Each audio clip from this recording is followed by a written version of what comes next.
A man is in stable condition tonight after being trapped in a neck-deep trench in Danville. Firefighters say it happened around 2 o'clock this afternoon. It took crews just over an hour to get the man out. New tonight at 11, we hear from rescuers who helped free him.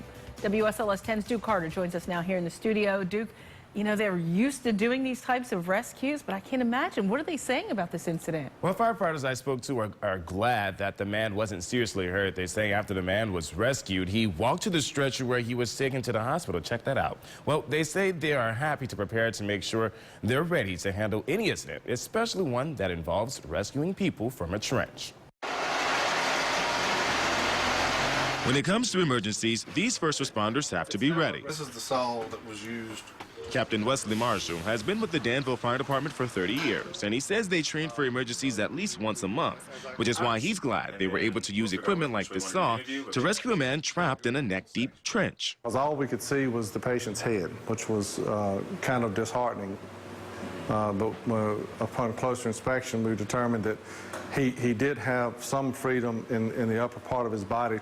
Firefighters have not identified the man, but they say he was able to communicate with them while he was trapped. He says they had to get creative to get him out of the trench, and they went into the homeowner's basement to reach him. So we had to force into the basement, then we were able to find the appropriate place on the inside wall of the basement that corresponded with where he was on the outside, which took some communication efforts from inside to out so that we could actually determine exactly where he was. Firefighters say the construction worker was waterproofing a home on Oakwood Circle when part of the trench he was in collapsed around him.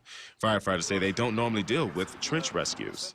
Technical rescue calls very rarely happen anywhere. So they train a lot just to be prepared for maybe one incident like this.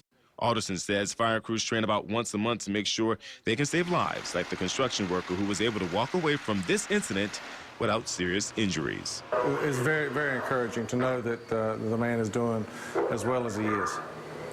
Now, firefighters say the man was able to walk to the stretcher before being taken to Danville Regional Hospital, and he is expected to be released. Now, as far as the home, city workers say the gas line to the house had been damaged and people living inside where they're being assisted by the American Red Cross.